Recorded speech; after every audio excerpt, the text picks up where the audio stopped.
Welcome to KCA DEUTAG. Everyone here knows the value of teamwork and realizes how much we depend on one another in our daily activities. We're responsible for looking after ourselves and also our workmates.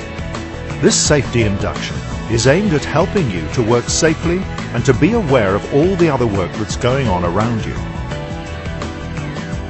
Safety isn't just an optional extra, it's central to everything we do. So please watch and listen carefully, and if there's anything you're not sure about, please ask. To ensure that you have understood the information in this induction, there will be a short questionnaire to complete at the end. As its name suggests, the Health and Safety at Work Act was brought in to help protect the health and safety of people at work. It applies to employers and employees. Since 1974, it's been used to introduce many pieces of health and safety legislation. In general terms, employers have a duty to make sure that their premises, plant and equipment are safe, that they have safe systems of work, and that they provide employees with a safe working environment and the necessary information, instruction, training and supervision. Your responsibilities as employees are to cooperate with your employer and look after your own health and safety and that of others who may be affected by your actions or lack of action. Also, you must not interfere with anything that's provided in the interests of health, safety or welfare. At KCA DEUTAG, we're committed to making sure that employees, contractors and anyone else who could be affected by our activities stay safe and healthy. The company health and safety policy details how we aim to achieve this. You'll find a copy in the handbook that you've been given. Please take the time to read it. At KCA DEUTAG, everyone in the team is a safety leader and will always intervene for safety reasons, whether it is to challenge the work plan or point out unsafe acts and conditions. We are all accountable for our actions and safety decisions. The KCA DEUTAG Safety Management System contains 5 key safety processes which can help us to deliver safe, effective and trouble-free operations. You can remember them by thinking of the word pasta. Our senior site representatives hold pre-shift briefs every day so that everybody knows the jobs to be done, the safety tools to use, the risks to look out for, and everything needed to complete an incident-free shift. To make sure we keep on operating safely, we must continually check the condition of our plant, equipment and areas in general. We do this by appointing area responsible persons and holding planned weekly inspections of our work areas. Senior site representatives and line supervisors will make sure that we identify clear responsibilities for lifting operations before each job starts. A trick, that's a toolbox risk identification card, is a pre-task risk assessment. It's used to identify any risks that haven't been previously identified, things such as weather conditions or other ongoing operations in the area. It's held at the worksite with everyone who will be involved in the task, and it gives them a chance to give their opinion on how the task should be carried out. If they've done the job before, they can also tell the work group the precautions they took to make sure it was completed safely and efficiently. We use Trick a lot on all our operations, and you'll get further instruction on its use offshore. A timeout for safety, or TOFs, can be called at a predetermined time or any time if you're not sure about what's happening, you're concerned about the safety of the operation, there's been a change to the job from the original plan, or some new personnel have been introduced while the job's being done. When a TOFs is called, stop the job, make sure the worksite's safe, get the work party together again and discuss the changes. Identify any new hazards, and put control measures in place to allow the task to be completed safely. Always make sure that everybody understands before restarting work.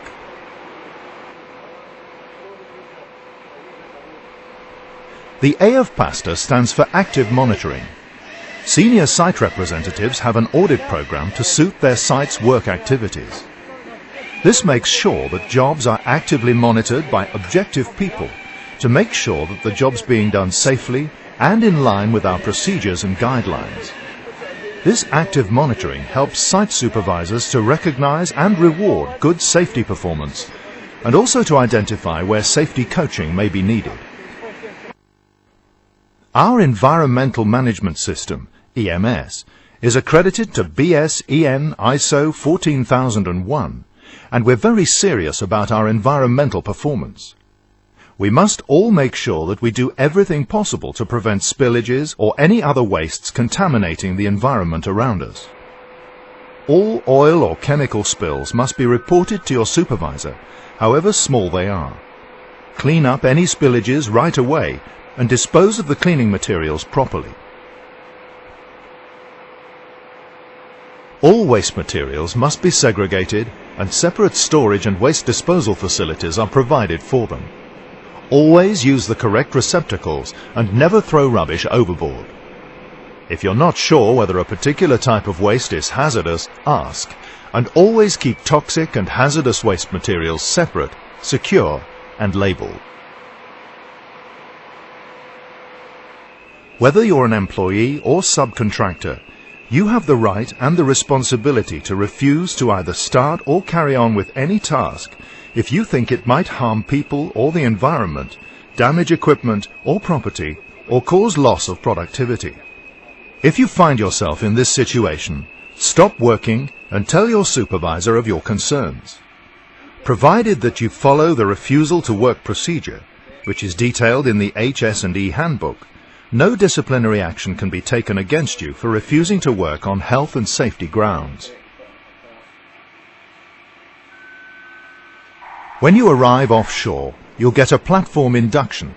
This will include local rules and information on how to respond in an emergency. As you walk about, try to memorize the positions of alarm call points, telephones, muster points, lifeboats, and other emergency equipment. Always obey signs and barriers which may indicate hazardous activities in any area.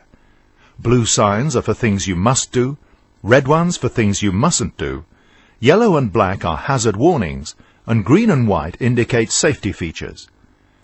Never cross a barrier indicating a hazardous area unless you've got specific permission to do so.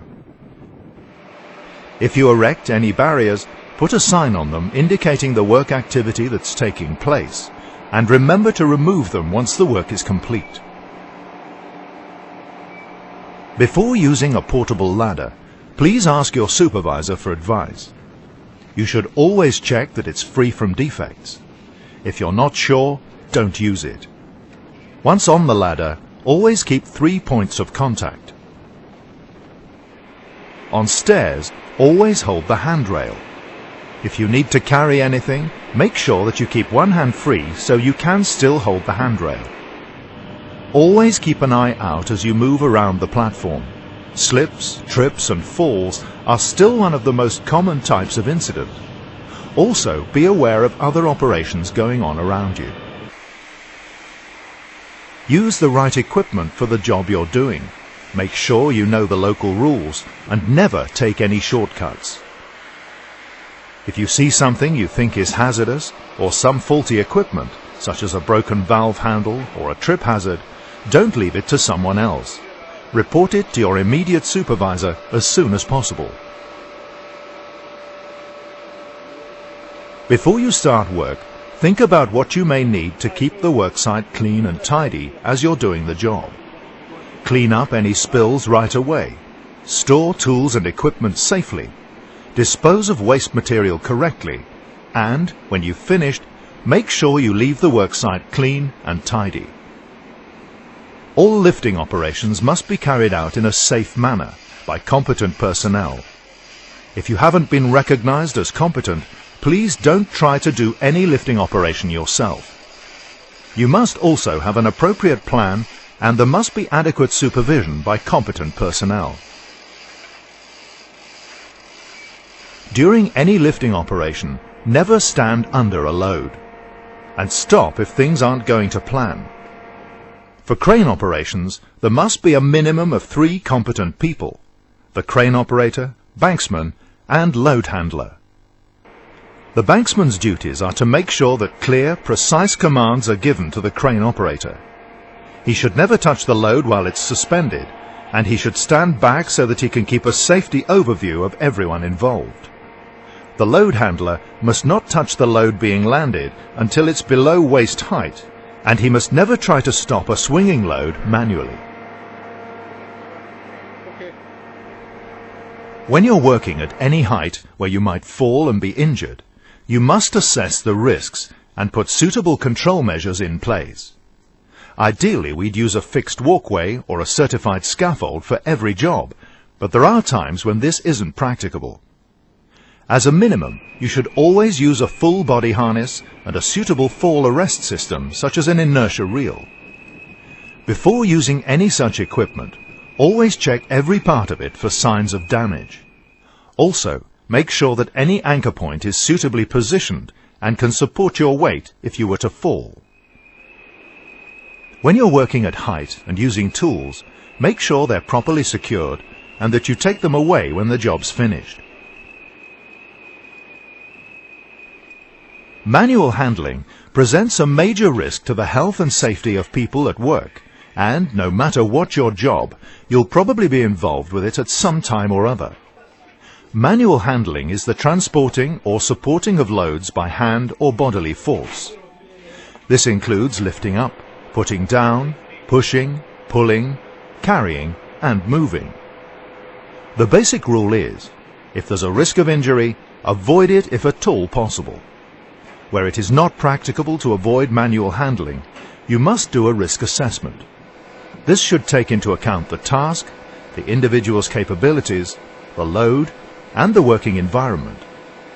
If you're in any doubt, speak to your supervisor before you start.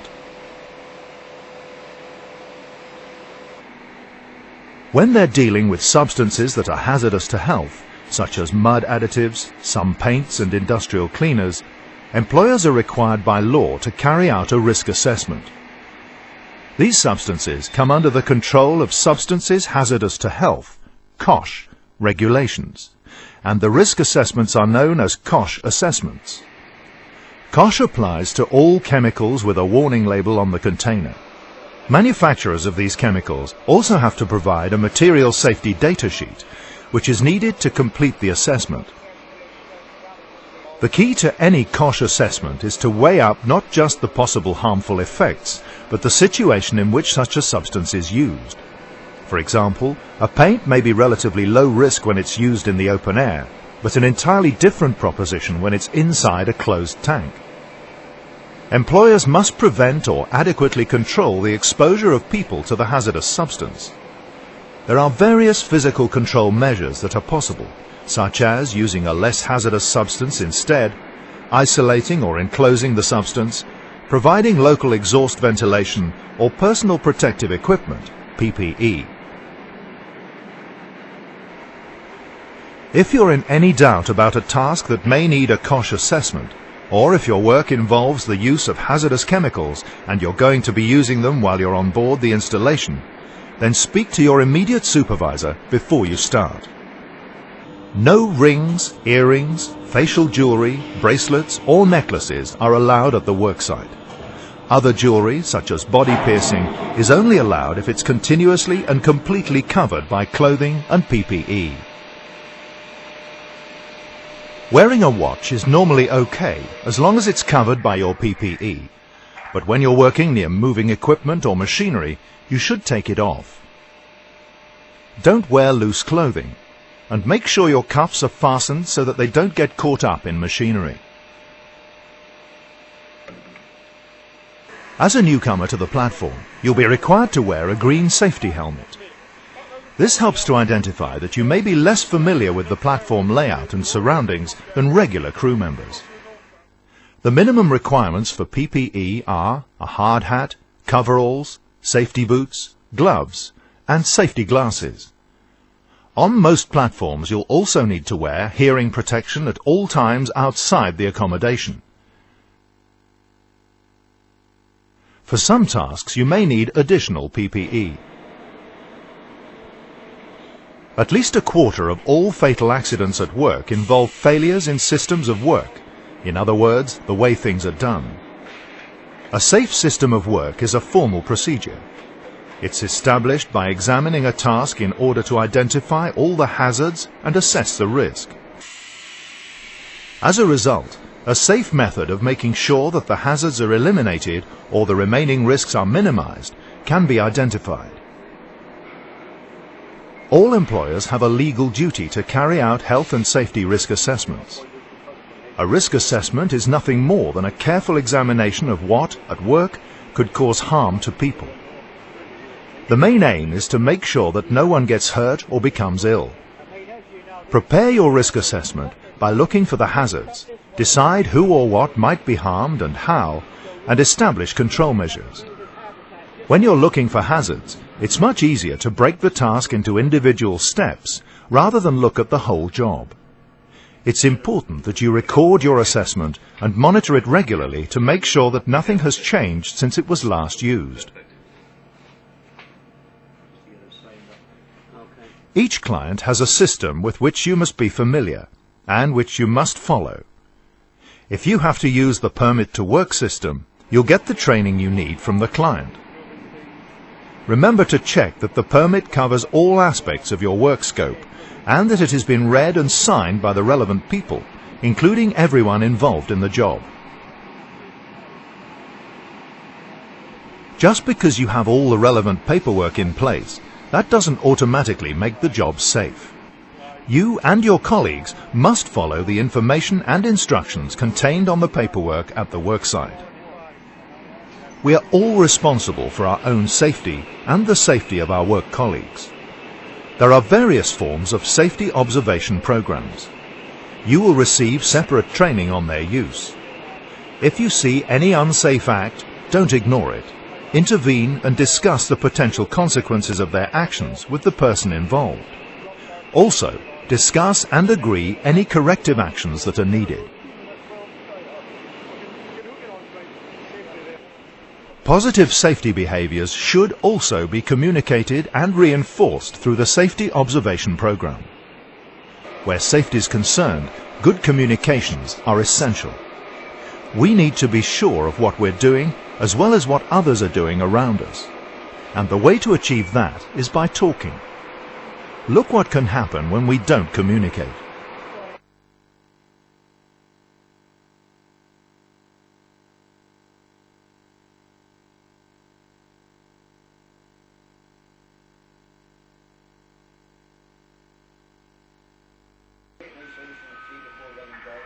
Even before your shift starts, there'll be a briefing.